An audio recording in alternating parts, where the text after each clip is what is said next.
today's guest is Daniel Schmidt.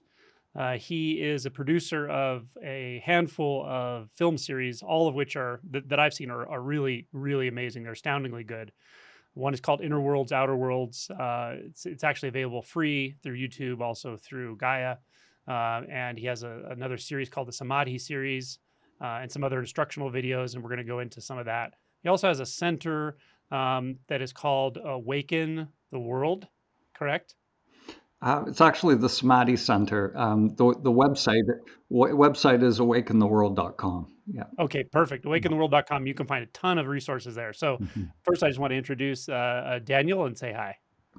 Thank you. Nice to be here. Yeah, yeah, it's Mhm. nice to have you here. You come highly recommended. I had watched your Inner Worlds, Outer Worlds series many times. I just love watching it. Love it. Love the topic, Awesome. the sound, all of it's just very well done. And Mhm. then some people recommended you, and I started looking into what you do, and it's awesome. Thank And you. we'll break it down. So maybe let's just start by giving us a little bit of background on you. So what got you interested in spirituality, or maybe even what is beyond spirituality? So for me, originally, I wasn't at all interested in spirituality. Some people are drawn to it and exploring it. What got me into it was a personal kind of health crisis where, my mind really became totally pathological at a certain point. And it was really, I sort of turned to meditation in desperation to find the off button for my mind. And my first meditation retreat, the first long retreat, I had an awakening experience, which Mm, was not at all on the radar, and not even something I didn't even know it was a thing at mm, that time. That was about 25 years ago, and so it changed my life, completely changed my path. It was a long road of exploration and trying to understand what had happened at that retreat. But it was really, what got me onto the path was just, it was. I would say, something was guiding me, like a spirit, or, something wasn't allowing me to just go about my life in the matrix, and yeah. and manifested in a health crisis because I wasn't paying attention. Something was trying to get attention, my Mm, attention. I love it. And It wasn't until many years later that I really had a true Kensho kind of awakening. My first awakening at that Vipassana retreat was more like a Savakalpa Samadhi. It was a temporary sort of merging or union experience, definitely peak experience, feeling I thought I was Jesus or Buddha. I felt Mhm. like the power of the universe plugged in to me, but I was still identified with the Dan character at that Mhm. time. I was a total beginner. I had beginner's mind, so I think Mhm. that's kind of how it came about. So I had no clue about anything other than, observing the world as this Dan character, and it took much more time to awaken from the Dan character, Yeah. that's kind of I ended up in a Zen center, Mm, the Dan character that was trying to walk the spiritual path, basically gave up the seeking, gave up the battle at that mhm. Zen center, totally failed to become enlightened, and the awakening from that character, I realized really what the path is, Mhm. and it's been sort of this merging, or this uh, bridging of those two experiences. One was like the peak human experience. The other is the awakening to our true nature, and somehow it's like life is moving between those kind of dimensions, I guess you Mm, could say. yeah. hmm Beautiful. Yeah. hmm Well, when you use the word Kensho, I knew there was going to be some aspect of Zen involved. Yeah, Uh, yeah, um, so were yeah. you using, just out of curiosity, were you using a koan? Were you working with Mu or something, or was it more Shikantaza based, or? Yeah, it was more shikantaza. It was like a Soto Zen.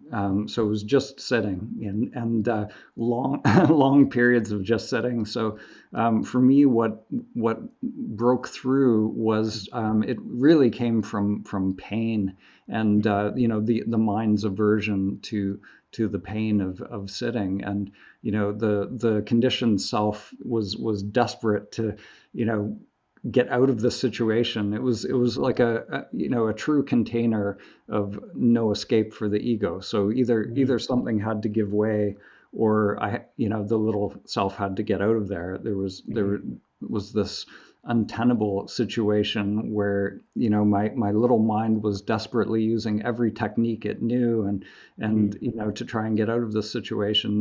And I knew intellectually, I'd studied a lot of Zen and the Vedic teachings, like the surrendering, choiceless awareness. I knew conceptually, but when you're in that pressure cooker situation, the mind is gets desperate. So Yeah. it was in that failure of the mind, to be able to navigate and control. The controlling mind, or the meditator, had to die in that Mhm. situation in order for what truly is meditation, which to me, meditation is just knowing who you are. It's just showing up as your Yeah. true self in the moment. So I love it. um, yeah, yeah. So I can reflect on that a bit, with Zen. Zen, there's such incredible simplicity, beauty of the simplicity of Zen, Mhm. particularly Soto Zen, in that you just don't have escape. There's just no Mhm. escape. You have to sit and you have to feel, and you notice the thoughts and you notice the mechanisms trying to, modulate your suffering, but it's not working because there's no Mhm. where for it to grasp, and the teacher just says, just keep sitting, Mhm. and Yeah. it's very painful to sit, especially in sesshin, Yeah. ongoing, and it gets, the mind just goes nuts, you know. But I remember the first sesshin I did, and I remember, like, it was just fluctuating like crazy. The mind would just get so active and just like, run away, go, get up, walk, go, run to the parking lot, just get out of here. You don't need to be here. And I was marveling at how much pull the mind was trying to get grasp, and it's kind of like, well, what is it even grasping onto? There's nothing there. Mhm. And then the mind would just Mhm. go absolutely quiet. And there was some really something to be learned there, that the mind that when we're mind identified, we really put so much stake in it, defining ourselves and the world and all of it. But when you put it in the right set of circumstances, including the right kind of stressful circumstances like this, um, you realize it's completely innocuous because it can turn off Mhm. in a second.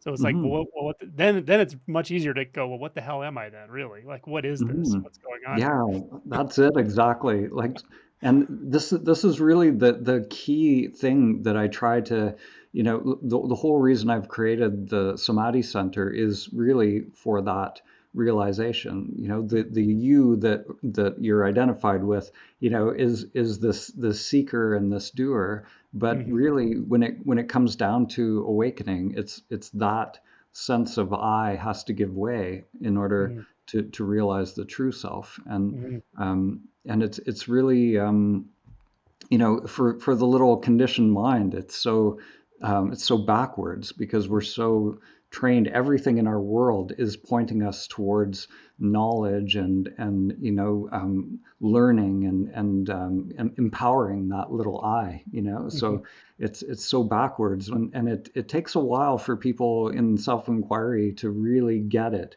Mhm, That the little conditioned self can't do it, and mhm. and there's this frustration and this confusion that comes in. But it's Yeah. it's it's in that confusion where the magic really Mhm. happens, when the mind is sort Absolutely. of given up the reins. Yeah. Beautiful. Yeah, I Mhm. could do when I was watching the first part of your Samadhi series, I was like, this guy, the way you process, not just process, but the way you carry it out into the world, is very similar to myself. Like, I really try to balance the sort of direct pointing or inquiry with some, you have to have some knowledge of the problem itself. Like, if you're not aware of how much traction that mind has when you're binding Yeah. into thought and believing thought. So I think there is some value to actually pointing out, as you do at the very beginning of that series, where you say, the majority of spirituality, it's a bold statement, but it's also true. The majority of spirituality and people in spirituality are kind of still using it to reinforce their own, or stabilize their own egos in a way. Mhm. Not in a bad way. I Absolutely. mean, the intentions are good, but it Mhm. does take some maturity and some real authenticity to see that you're failing, You Hmm. can that small self can never satisfy itself. It will never do that. Hmm. Uh, and that kind of honesty leads you to the deeper truth of the spiritual traditions and so forth, I Hmm. think. Yeah. That's it. Yeah, and that honesty is, it really, I find, with the retreats that we're doing, sometimes, people will come, if they're total beginners, it's amazing because they don't have that spiritual baggage or that, long, periods of using meditation techniques. So they're not attached to any of that, and they're open. There's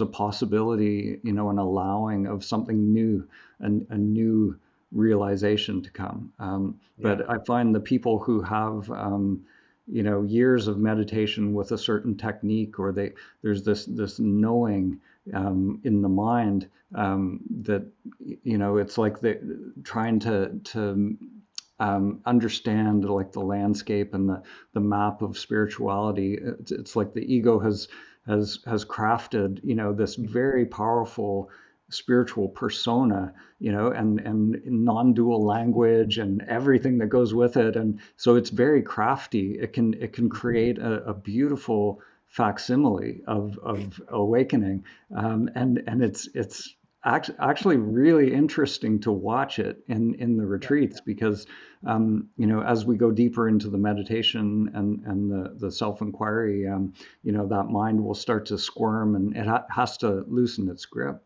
in Hmm. order for, the purification of samskaras and all of that. And, Hmm. it actually, a lot of that knowledge becomes a samskara, or, just another conditioned pattern that's in play. That's like, it's like Yeah. a veil that Mhm. it's sort of, it's literally what's mediating our Mhm. reality moment by moment. Mhm. Yeah, well said. Mhm. So Mhm. maybe before we get into like the more mechanics of how you work with self inquiry, because I really love to touch on that because I've never quite seen it the way you do it that I watched in this Mhm. video.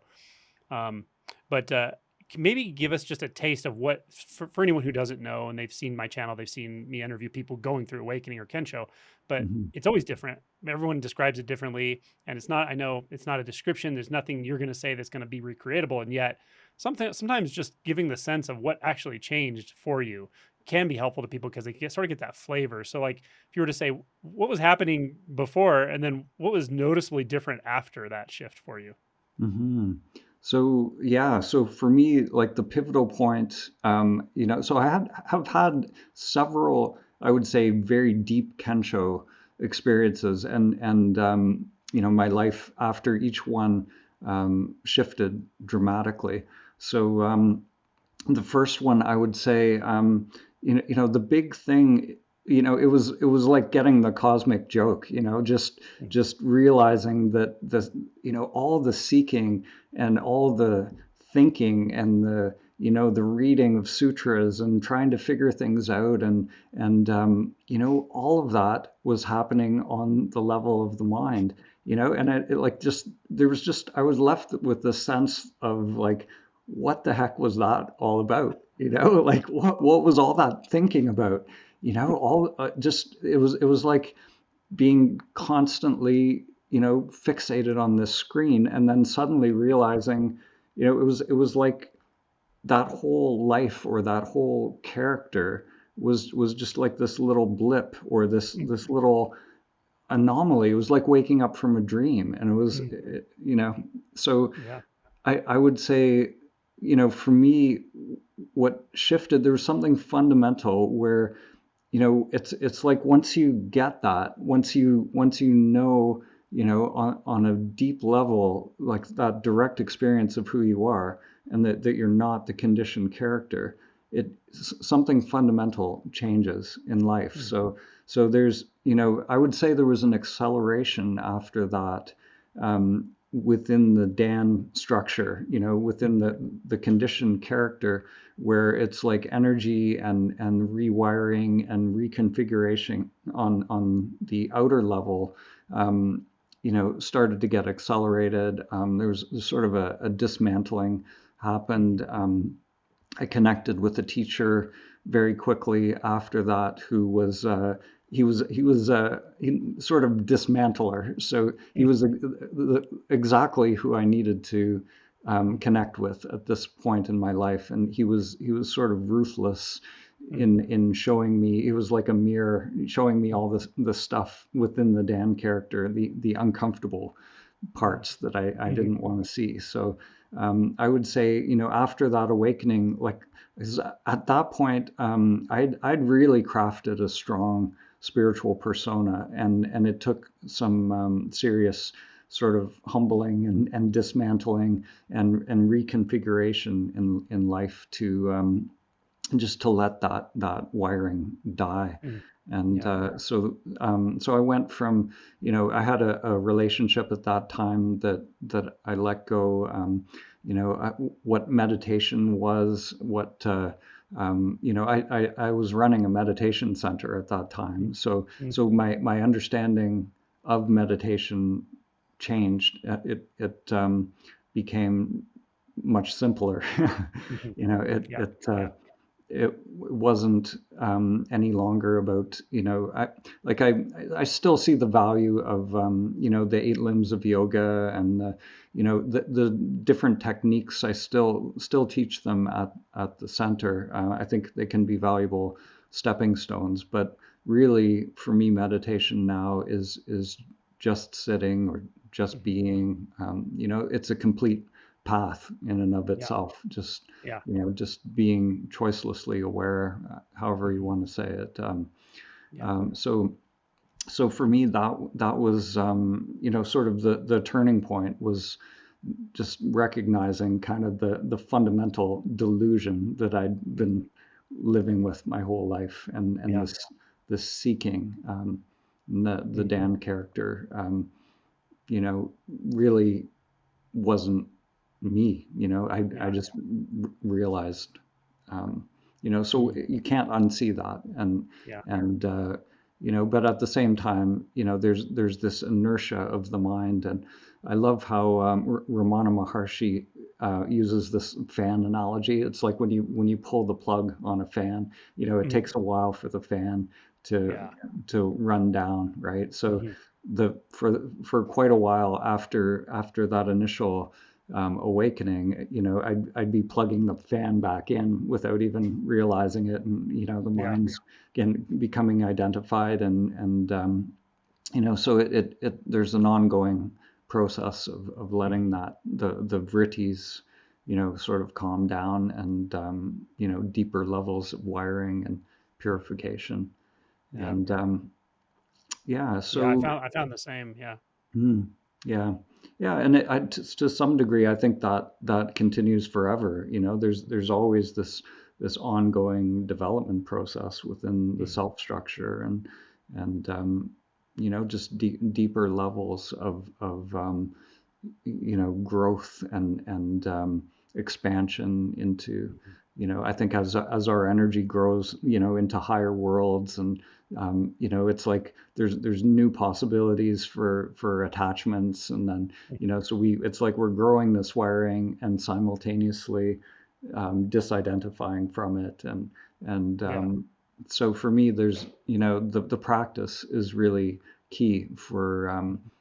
just continually coming to the truth, resting Mm, in the truth, and just to maintain this vessel. There's this sort of ongoing maintenance to yeah. keep it clear. Yeah, Yeah. absolutely. I think Suzuki Roshi said, it's called like picking mind weeds. Like you Mm, just become more and more alert to more and more subtle energies, even just the root of suffering or the roots of fixation. yeah. Often they're dispelled before they fully form, but there's still some alertness has to be there. Um, Yeah, I yeah. love that. Yeah, or Mm, Ramana Maharshi talked about the vigilance that's required, mm, and there's no end to that vigilance. mhm. Yeah, Yeah, I agree with yeah, that. Yeah. yeah. So, at what point did the Inner Worlds, Outer Worlds series get started, or how did that come about? Yeah, so that really, it just got started. Like I was in the television industry Mm, originally, just creating stuff for the Matrix, Yeah. not interesting stuff. But it just started out as a sort of PowerPoint presentation for Mhm. my initial meditation retreats, and it just kind of grew out of control and just got bigger and bigger, and yeah, I don't know how, honestly, it just sort Right. of happened. It Yeah. was just, an energy around it, and Yeah. I realized my capacity to convey these ideas at the beginning was not that great, and Mhm. so one of the things I've said in different interviews is the films really have been creating me. I haven't just been creating the films, but they've been sort of you know my capacity to speak about it and to Mhm. convey these ideas has evolved, and it's just Yeah. been an amazing thing to work on as a project, because Mhm. I've had to really grow on my own path, as Mhm. to be able to communicate these things. Yeah. And some of these films, though, I have to sit with them for years Mhm. until it's like it feels right, it feels true, Yeah. what's I coming know I through. know exactly what you mean. Mhm. I had a book brewing in me for several years, Mm. and I would kinda try to help it, like, I would try to write, and I was like, "It's not quite ready yet." Like, the writing was good, I thought. It was clear, I could tell, but it wasn't completely cohesive, and Yeah. then it would just started literally downloading, like, into my brain, and I had to make a lot of space, and it still took a Mhm. ton of revision, and I know you know all this, but, Mhm. uh but it also has that strange experience of it's become so selfless. I don't even know where it comes from. Like I really don't know. It's hard to Yeah. even stand back from it and judge it at all. And yet, I can see the effect of it. So, but Mhm. your Inner Worlds Outer World series is beautiful. For anyone watching this, Mm. check it out. It's visually stunning. It's gorgeous. The subject matter Mm. is really fascinating, but it also transmits. You just feel it. Like I feel like when I'm watching it, I'm just like vibing with the all of it, the imagery and and the Mm. sounds and topics, and it's just Mhm. wonderful. So Mm. yeah. Awesome. Yeah, it's Yeah. very, very mysterious Mhm. where the stuff comes from. And Mhm. did you finish your book, or? Yeah, yeah, it's Yeah. I published it just, almost 2 years ago. Oh, yeah. Yeah, and, yeah, it was just kind of a simple, pointer to awakening, like, here, "Hey, Mhm. you can wake up from the dream of separation. You can wake up from the illusion of the small self and suffering," and it's Mhm. just very plain language of how to do it or how I did it or how it worked for me. Mhm. Yeah, that's it. I try to make it as simple as possible. Like, here's a chapter on emotions. Here's a chapter on thought. Here's a chapter on self-inquiry. Here's a Mhm. chapter on mind identification. That's more where I talk about like the matrix and how it's sort of formed in our own minds and how we through complicity keep reinforcing it with other people and Mhm. keep ourselves asleep and all that stuff. Mhm. Yeah. Awesome. So, yeah. Awesome. Yeah, it's Um, interesting how it's like we get pregnant with these oh, projects, yeah. and it's like it just somehow we know when it's ready to be Mhm. delivered, Yeah. and Yeah. yeah, it is very mysterious. It really is. Yeah. Mhm. So the one video I hadn't watched until just today of yours that was awesome. Mhm. And I hope everyone watches it, and a lot of people probably will because inquiry or taking a one-pointed approach or crossing that gateless gate. The first one's the one that's the big one, in one sense. Mhm. Mhm. Because before that, it's very easy just to get entangled in the mind, and you live in a world of mind, right? Of thoughts and the world of the house of mirrors. But when you finally just get a taste of what that actually means to stop or to see just beyond just what we've been talking about. Mhm. It's really like an art form to point that out to people because it is Mhm. so simple and it's in everyone's experience already, and yet it gets overlooked constantly. So I always love Mhm. new ways of doing it, new ways of talking about self-inquiry, new approaches. Your video I can't remember the title, but it's like self-inquiry through the dyad process, basically. Yes, yes, Okay. that's right. Mhm. Okay. Yeah. So you do it with a dyad, so face to face with another person who's sort of a facilitator or with a facilitator in the area, but you do it in groups. I Yes. thought it was genius, and the points you make in the video are very, very clear, and they're exactly my experience of the Mhm. things you tell people to watch out for, to Mhm. where the mind will try to take you, and then the kind of the point of the whole deal. Hmm. and suggestively, and you have a nice 17-minute video on this, so I'll link Hmm. that as well. Hmm. Maybe you can talk a little bit about that process, though, how you help people through that, Hmm. and you don't have to recreate the whole 17 minutes, but maybe just give a, from the hip idea, idea Yeah, for people sure. what this So is. Yeah. yeah, so the actual dyad process, I came across these things that were called originally Enlightenment intensives, and they were created by Charles Burner in the late '60s. Mm, So these Enlightenment intensives have been going on for decades, and so I came across one. It was an extremely powerful. I had an awakening experience at that with the facilitator. He ended up coming to the center and did a few. Uh, one year did his retreats at the center here, so I got a good taste of how he operated with this technique, and so I started incorporating self-inquiry into the meditation retreats. And really what I started noticing that when people were, having awakenings, they were usually during the self-inquiry periods. It seems to be um, more effective than just meditating on your own. It is almost like meditating with a partner, but it's more intense because you have this witness, there you're on the hook. You can't mm, escape, and you're just being with what is, literally just inquiring into who you are, just being with whatever phenomena comes up as a result of that inquiry, kind of the same way you are in meditation, but then you convey that to the partner, and it's in that conveying and being witnessed that what I find is the samskaras that come up sometimes in just sitting on a cushion on your own. It's not always as clear when things are coming up. These we can sort of have emotions or traumas, whatever we're sitting with. These things can start to come up, but when you have that witness there, it's like the act of articulating them, conveying them to someone. It allows them to come up more fully, and mm, for to me, the this purification process that's happening in meditation, it just happens more quickly with the dyads. There's just a mm, greater intensity, and the also we also the retreats that we do at the center are a little bit more intensive as well. Like we're up early in the morning, going till 11 at night.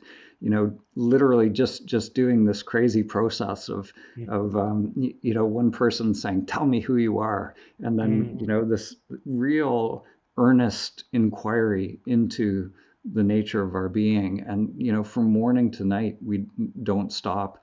And mm, the thing that I think is really key is the continuous practice. mhm, Just continuously staying with the inquiry, and without interruption. And mm, so we take away people's cell phones and any possible distraction. And there mhm, seems to be this sort of building of energy. And one of the things I've really kind of honed in on is what that is. Like in Taoism, they call it Gidan, which is like this internal pressure that's building, and it's like we want to stay continuously with that inner energy or inner pressure, and if we can just stay with it long enough, then the conditions are there for that flip to happen, that mm, spontaneous awakening. And then as a facilitator, I'm just there, and my partner Lila, we walk around and we kind of tune in to what's happening, and we can kind of tell when people are getting close. Their mm, energy is changing. They're getting confused, or they're really tired. The mind, they don't even know who they are anymore, and mhm, but something is happening in the energy, and mhm, so we'll sometimes interject and start speaking directly to the true self, and mm, and then in that moment, sometimes we'll get the answer. We'll get an answer, Oh, I like a love it. true answer. Yeah. I love it. I love it. So Mm, I want to just reflect a couple things. One is that I love the continuity you're describing. Of course, being in a group setting is very helpful for that. It's hard to do on your own. mhm. But I do find something very similar, especially when people are oriented to the inquiry type of method with them, even if they're doing it on their own. They get to this place where they start to want to do it continuously, and I kind of Yeah. try to sense when that is for them, because I don't want to make them feel self-doubt too much if it's too early. But at some point, it really does, like in Zen, become the red hot iron ball you can neither spit out nor swallow. It's like Mhm, mhm, something about this. It's you don't know where the hell it's going. You don't know what in the hell is even going on anymore. But something's like really coming alive that is mhm, completely ineffable. And mhm. that is when I tell people, go to sleep with this. Carry it right off into sleep as far as you can, and then the moment you wake up, pick it back up. Yeah. That kind of full on, all day long. You're just done with the bullshitting yourself, the mental failure again and again, and you just get beyond that, and there's something that just comes alive, and you kind of feel like there's nothing else to do. What else Mhm. am I here to even do anymore? Right? Yeah. It gets so juicy. So Yeah. I can relate. Yeah, that's beautiful. Oh, beautiful. Yeah, Mhm, yeah. That's, even it's like the self-inquiry gets to the point where it's just happening mhm, continuously. And people sometimes report even through the sleep cycle, they were mhm, doing an inquiry in their dreams, or, mhm, or even they could start to get a sense of turiya happening where, mhm, it's like this presence or inquiry, even the mind will drop off, but there's this mhm. sense of beingness that Yep. can continue through the sleep cycle. And yeah, and it's I to me the key is exactly what you said. Like there's this point where it feels like you could do it forever, or you want to do it forever. Mhm, And my partner Lila, when she arrived here, she was kind of new on the path, and but she was really at a point where she wanted to be, she was done with suffering. She was like, mhm, I don't care how long this is going to take. mhm, If like I don't care if it takes 10 lifetimes. I'm just going mhm, to keep going. I'm just going to keep working. And, she was like determined, and even the breaks, she wasn't going to work. She just kept working through the breaks and everything. mhm. And it was that determination, when that mindset came, that's when the awakening happened. That's She beautiful. just felt that she could keep going forever, Mhm. and it Yeah. didn't It's matter it's how like long. ancient forces come to your aid, like unnamed Yeah, forces. It's amazing. yeah. But you just got to give it. At some point, you just have to realize, like, I have to give my whole self to this because, you know, everything else isn't working, and so yeah, it has that beautiful, like, it starts to be self perpetuating the process. And yeah. Hmm. The other thing I Uh, wanted to point out that I thought was fascinating is the facilitator, not facilitator, I'm sorry, the witness. So the not the person doing the self-inquiry in the moment, but the person facing them, the witness. They don't actually ask a question, right? no, they do. They do ask Oh, the okay. question. Yeah, yeah. Which it were, and in this, it's interesting because we actually don't do it in the form of a question. It's an imperative. So it's That's what not. I wanted to say. Yeah. Yeah, it's not who Yeah. are you, but it's tell me who you are. It's a Right. demand. Yes. So which it's a very subtle distinction, but a really important one, because the mind will hear the question and think that there's an answer, Mhm, on the level of mind. But the imperative is, so it's powerful, because it's like you're asking something different. It's a mhm. demand. It's like, tell me who you are. And it's like you have to convey that to the other Mhm. person somehow. But I it's love it. yeah, so it's a subtle difference, but it's Mhm. an important one. Yeah, I but agree. I thought that was genius. It's an imperative. The mind might think you're talking to the mind, but that's not where that statement's going. It's like, no, tell me who you really are. Go, hmm all of it just goes all the way back. It's like, it cuts through the bullshit again, yeah, the yeah, mental yeah, and gymnastics and all. it's really just conveying whatever, it's like you inquire, you really ask, like, or connect to that beingness or I amness. And then the technique is simply to report what comes up as a result of that.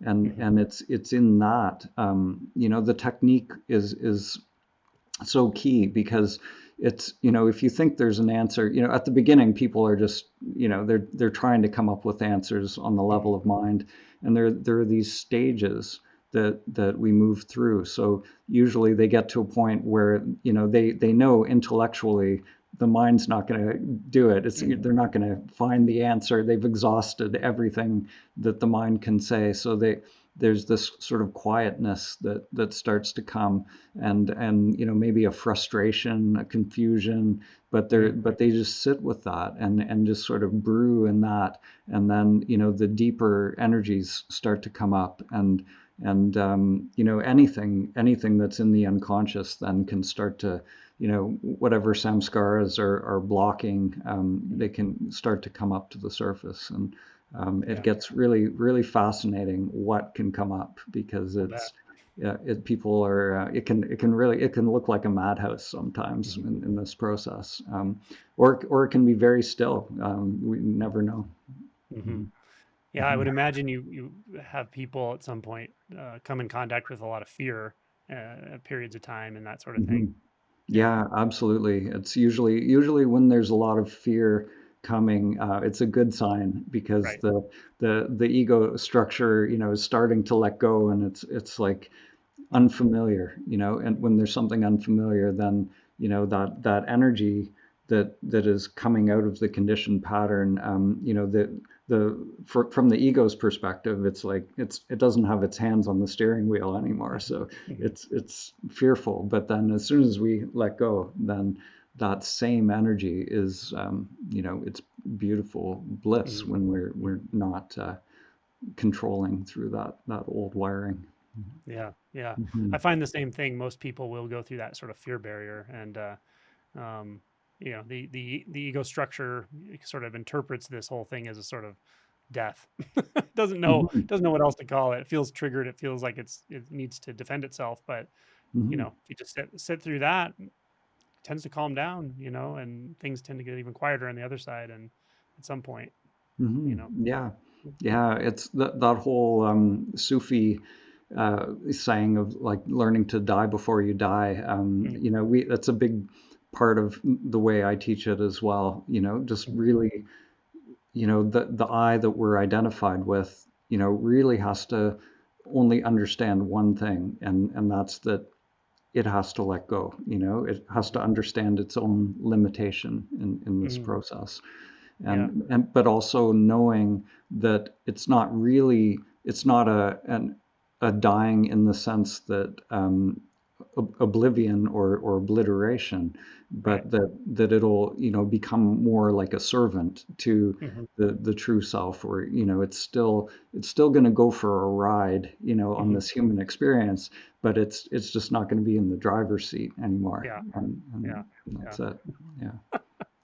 Exactly. Everything changes, but in one sense, nothing really changes. It's a very, very hard thing to talk about. Yeah, Yeah, it is. yeah, but it Hmm. gets a lot lighter. Hmm. Yeah. You also work with sound meditation there, is that right? Yeah, we do. I have a lot of gongs, and I've I had one person at the last retreat, said, he came in, and he noted that, if you're going to awaken the world, you need a really big gong, Hmm. just to wake it up. So Yeah. yeah, yeah. Oh, that's awesome. Yeah, no, it's, for working with inner energy, sometimes, people don't necessarily have a sense of their inner energy, so, standing in front of a gong or working with these different sound instruments, it can, just help people to really sort of attune to the inner world in a way that they might not have.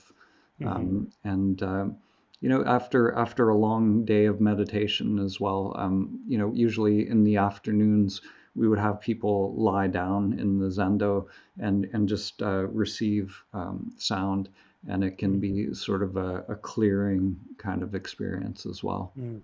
So. Oh, beautiful. Yeah. Mhm.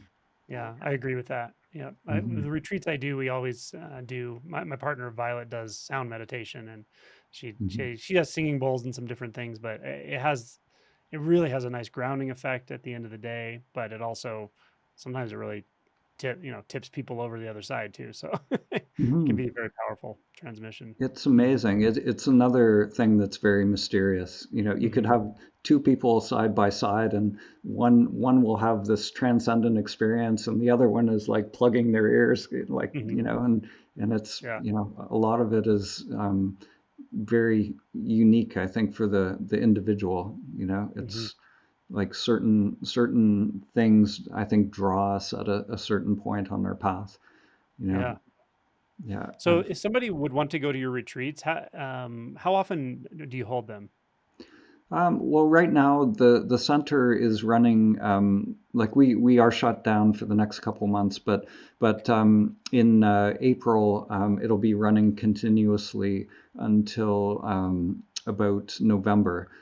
So Mm. we have three big retreats, like we call them the I am retreats, which are incorporating iboga microdosing with meditation, self-inquiry, as well as 5-MeO DMT as well. Mhm. So we have three of those, and then we have some regular silent meditation retreats. But then in between there, people can just do kind of personal retreats, so they could just come for 10 days or whatever, and it's just like an ongoing silent space for doing Oh, nice. So meditation. it's basically Yeah. continuous. Yeah, Oh, continuous. great. Yeah. Oh, Yeah, that's we cool. do we have some periods of downtime in there as well for the staff, but yeah, Yeah. but Yeah.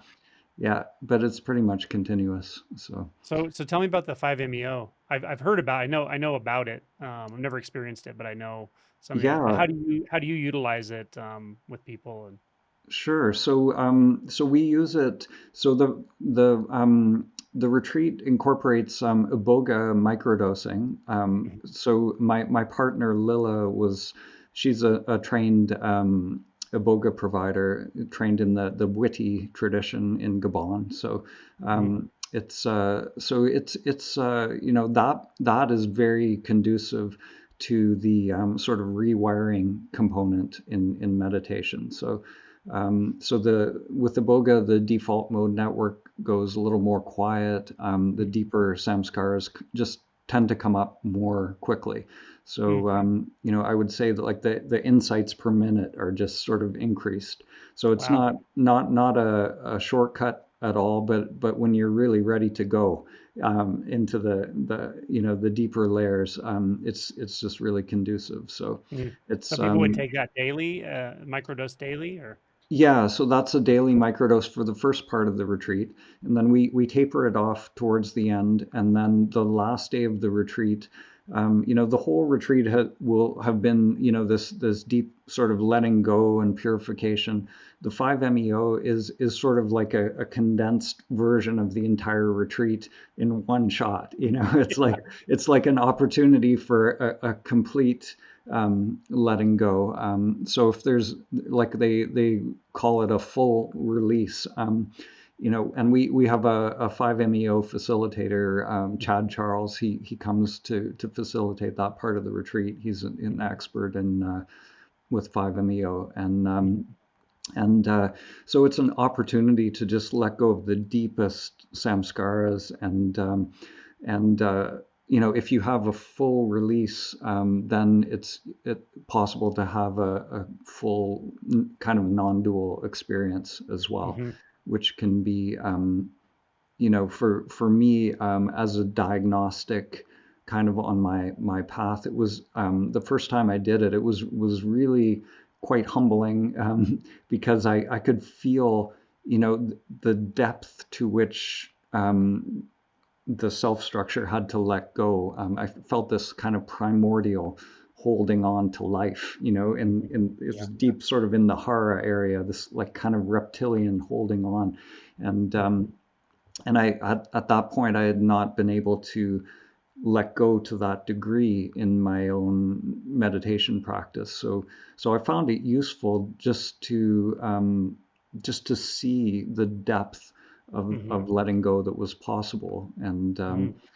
um, and just for clearing the deepest conditioned patterns. People can have incredible catharsis experiences, or we never know. It looks Yeah. completely different. Everybody is so unique when they Mhm. take it. It's such a continuum of different experiences. Yeah. Yeah, so so both of those things seem to work in a different way on different levels. They're very different entheogens, but really Mhm. for the same purpose, Mhm. really for the purification of the self structure, and then to facilitate a sort of dharmic or non-dual Mm. experience. Awesome.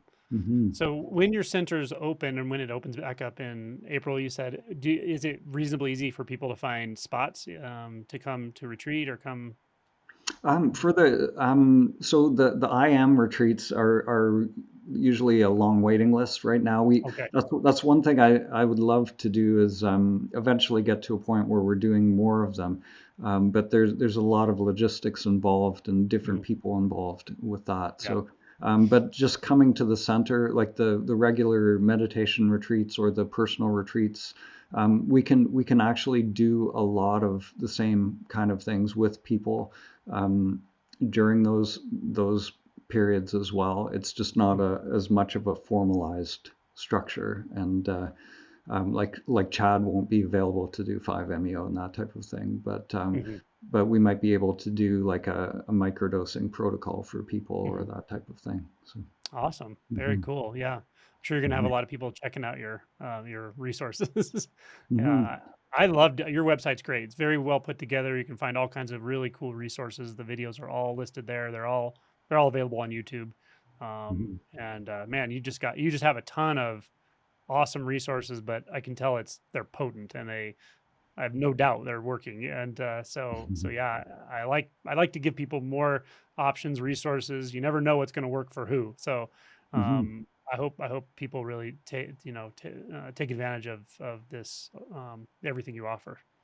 Awesome. Yeah, Yeah, yeah, there's man. some amazing tools out there right now, Hmm. and Hmm. I'm excited when people from different traditions come, and just sort of sharing resources, and uh, the meditation like that we do, is very very sort of traditional, but Hmm. when it's combined with this self-inquiry and entheogens, to me I think there's a huge benefit of the synergy of these Hmm. different things working together, and Yeah. like this ancient sort of jungle, you Hmm. know, plant, Yeah. this intelligence from the jungle, throwing that into the sort of monastery Hmm. environment, and combining it with modern psychology dyad, Hmm. facilitation.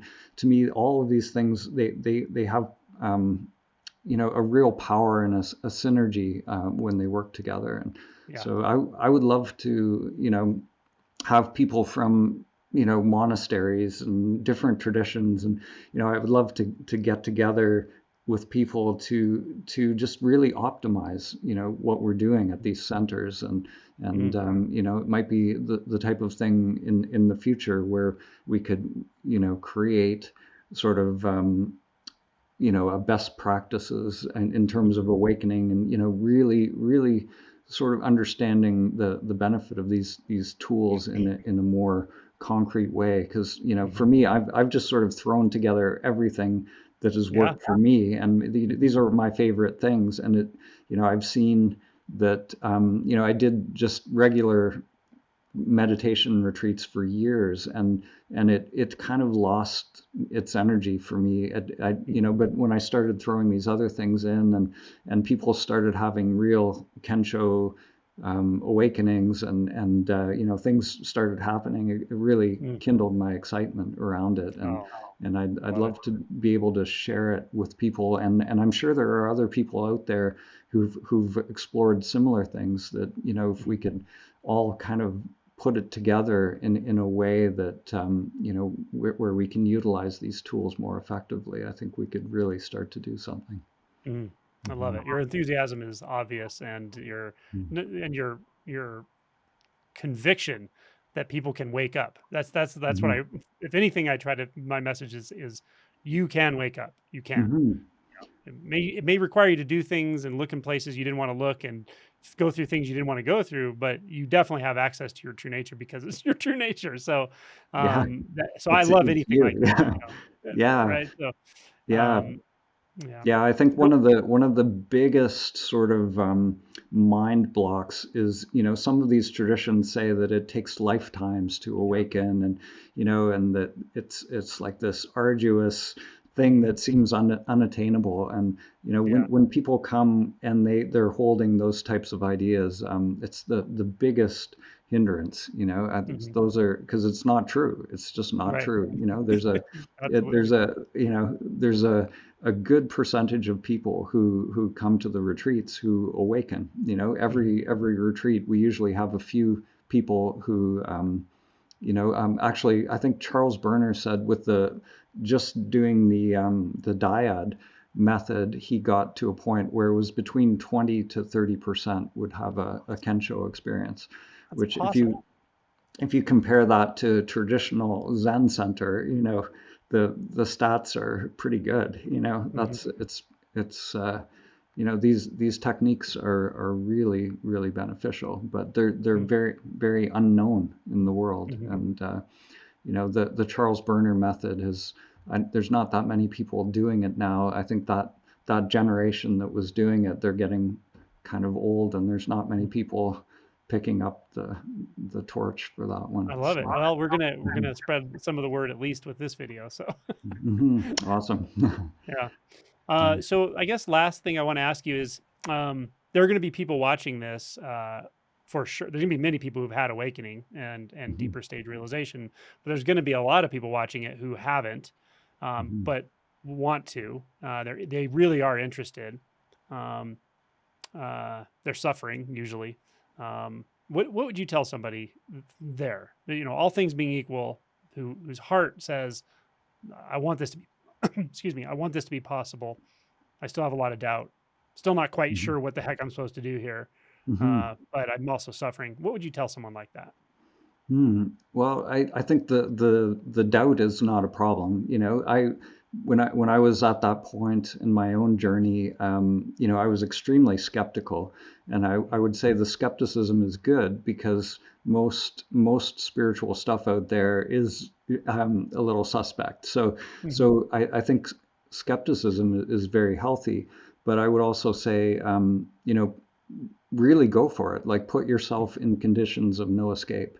Like to me, the things that really work are like the Vipassana style meditation, or the Zen centers, or or the Samadhi center, where you're there's a long period of sustained practice where mhm, you're really going beyond your comfort zone and into a new territory. I mhm. would say really like a daily practice, of course, is helpful as well. But if you're really serious about awakening, I think you have to really put yourself in conditions of no escape. Mhm. And take that time out of the matrix, and out of all of the patterns, and just single pointedly focus on um, awakening. I Yeah. love it. I Mhm, could not say that better myself. I agree with that. mhm, You have to get mhm, leverage somehow, and putting mhm, yourself in a situation that you just don't have your usual coping mechanisms, and you don't have escape, mhm, um, and then apply a proven practice, apply a mhm, technique like self-inquiry. That's powerful. mhm. Yeah, great, Yeah, great. yeah, Yeah. awesome. Well, thanks, Daniel. I appreciate all your time.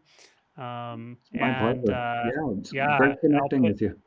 it was really great connecting with you. Yeah. Mhm, We'll get some mhm. links below the video, and we'll touch base in the near future, and I'll let you know when it'll be posted. Awesome, great. Oh, yeah, I can share it on my end as well. So Oh, right on. Oh, yeah, very it'll cool. be amazing. Okay. All right, Dan.